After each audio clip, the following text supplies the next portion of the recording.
శ్రీమాత్రే నమ. జై గురు దత్తాత్రేయ నమ.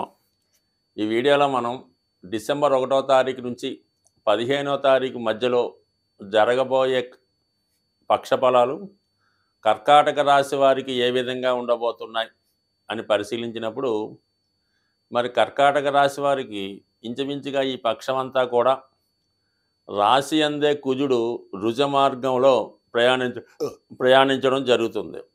ఇది ఈ రాశి వారికి ఒక విధమైనటువంటి బలాన్ని, ధైర్యాన్ని, కాన్ఫిడెన్స్ని ఇవ్వడం జరుగుతూ ఉంటుంది.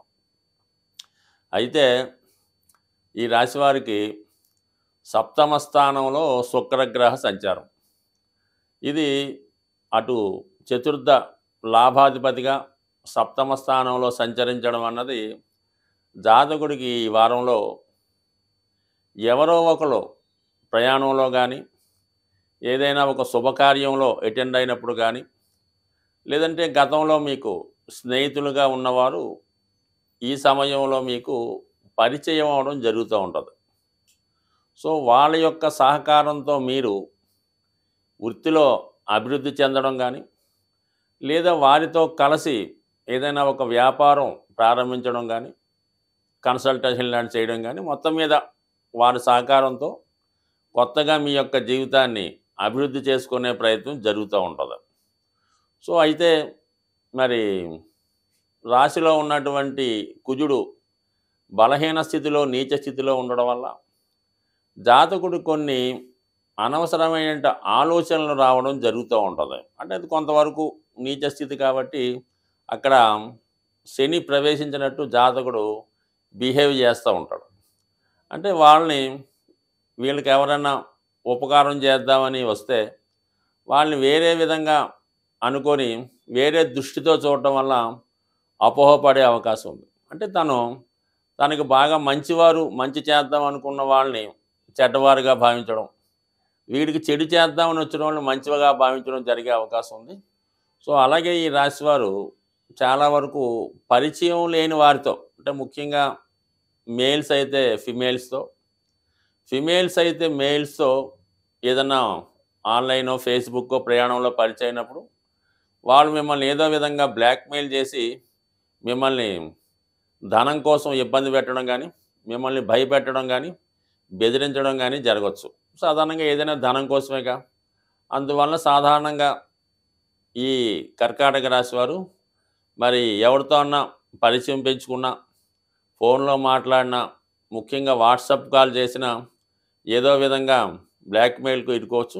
పొరపాటున మీరు ఒక విధంగా అంటే అది ఇంకొక జరిగే అవకాశం ఉంది. కాబట్టి అనవసరంగా ఏదైనా ఇలాంటి స్కామ్లో ఇరుక్కోకుండా జాగ్రత్త వహించండి. అలాగే ముఖ్యంగా ఆన్లైన్ బెట్టింగ్లు, లేదంటే ఏదన్నా ఈ ఆన్లైన్లో ధన విషయంలో మోసాలు కూడా జరుగుతున్నాయి కదా, అటువంటి వాటిలో ఏదైనా ఇన్వాల్వ్ కాకుండా కూడా జాగ్రత్త వహిస్తే మంచిది. ఎందుకైనా ఈ రాశి వారికి అత్యాశకు పోవడం వల్ల చాలా వరకు మీకు ధనంతో పాటు మీ యొక్క నేము కూడా ప్రాబ్లం వచ్చే అవకాశం ఉంది. చాలా వరకు ఈ విషయంలో జాగ్రత్త ఉండండి. ఎందుకంటే ఈ కాంబినేషన్లో నీచ రాశిలో ఉన్నటువంటి కుజుడు కర్కాటక రాశి వారికి, అలాగే భాగ్యస్థానంలో పాపగ్రహ సంచారం కూడా జాతకుడికి పాపకర్మలు చేయడానికి ప్రోత్సహించడం జరుగుతూ ఉంటుంది. ఆలోచన ఎప్పుడు కూడా అలా జరుగుతూ ఉంటుంది అన్నమాట. ఒక దేవాలయంకి వెళ్ళాడు అనుకోండి, అక్కడ ఉన్నటువంటి ప్రాంతాల్లో ఉన్నటువంటి రకరకాల ఆలోచనలు జాతకుడు వస్తూ ఉంటాయి. ఇవన్నీ కొంతవరకు శుక్రుడు డైరెక్ట్గా శుక్రుడు రావడం వల్ల శుక్రకుజులు మరి జాతకుడి యొక్క జన్మ జాతకంలో ఏ విధమైన సంబంధం ఉన్నా జాతకుడికి ఏదో ఒక వ్యసనం, బలహీనత, వ్యామోహం ఉండి జీవితాన్ని సర్వనాశనం చేసుకోవడం జరుగుతూ ఉంటుంది. సో ఈ కార్యక్రమాలు మరి ఈ పక్షం అంతా కూడా జాతకుడు ఈ విధంగా గ్యాంబ్లింగు, స్త్రీలు, వ్యసనాలకి చాలా దూరంగా ఉండాలి. అయితే భగవంతుడి అనుగ్రహం వల్ల ఏంటంటే గురువు లాభస్థానంలో సంచరించడం వల్ల మీరు ఏ స్కామ్లో ఇరుక్కున్నా, ఏ కేసులో ఇరుక్కున్నా ఎవరో ఒకరు మిమ్మల్ని రక్షించి మిమ్మల్ని ఆపద నుంచి బయటపడే అవకాశం ఉన్నది. ఇక మంచి విషయం ఆలోచించినప్పుడు మరి 5వ స్థానంలో ఏర్పడినటువంటి బుధాదిత్య యోగం, అలాగే బుధుడు వక్రగమనంలో ఉండడం వల్ల విశేషమైనటువంటి తెలివితేటలు రావడం జరుగుతూ ఉంటుంది. మరి ఈ గ్రహస్థితి, ఈ యోగ ప్రభావం వల్ల డైరెక్ట్గా జాతకుడు విద్యార్థి అయితే అతనికి విద్యలో మంచి ప్రతిభ, ఉద్యోగ అవకాశాలు రావడం జరుగుతుంది. లేదా మీరు పెద్దవారైతే మీ సంతానం వారికి ఏదైనా ఉద్యోగం రావడం కానీ, విద్యలో మంచి అభివృద్ధి రావడం జరిగే అవకాశం ఉంది. ముఖ్యంగా ఈ రాశిలో ఉన్నటువంటి ఎవరైతే విద్యార్థులు ఉన్నారో వాళ్ళకి ఉపాధి అవకాశాలు ఏదో విధంగా పార్ట్ టైం జాబ్ కానీ, ఫుల్ టైమ్ జాబ్ కానీ రావడం వల్ల వాళ్ళ విద్యకి ఇది చాలా వరకు సహాయపడే అవకాశం ఉన్నది. బట్ ఏదైనా కర్కాటక రాశి వారికి కర్కాటక రాశిలో ఈ కుజుడు సంచరిస్తున్న వరకు చాలా వరకు జాతకుడు ఎటువంటి కార్యక్రమాల్లో అంటే ఇంచుమించుగా వ్యతిరేక కార్యక్రమాలు మామూలుగా కొన్ని వ్యతిరేక కార్యక్రమాల్లో పాల్గొకుండా చట్టానికి లోబడి ఉన్నటువంటి కార్యక్రమాల్లో పాల్గొంటే కంపల్సరీగా బాగుంటుంది. ఏమాత్రం బలహీనతకు లోనై వ్యతిరేక కార్యక్రమాల్లో పాల్గొన్నా, వెళ్ళకూడని ప్రాంతాలకు వెళ్ళినా, చేయకూడని వారితో స్నేహం చేసినా ఖచ్చితంగా జాతకుడు అన్పాపులర్ అయ్యే అవకాశం ఉంది. అన్ని రాశుల వారికి ప్రస్తుతం ఉన్నటువంటి గ్రహస్థితి ప్రకారం ఎలా ఉంటుందంటే, మరి కుజుడు ఈ పక్షమంతా కూడా నీచ స్థితిలో ఉండడం వల్ల, అది సహజ చతుర్థ స్థానం అవడం వల్ల చాలా వరకు గృహంలో ఒక అసంతృప్తికరమైనటువంటి వాతావరణం కనబడుతూ ఉంటుంది. అలాగే ఆర్థిక పరంగా కూడా చాలా వరకు ఏదో ఒక చికాకు రావడం జరుగుతూ ఉంటుంది.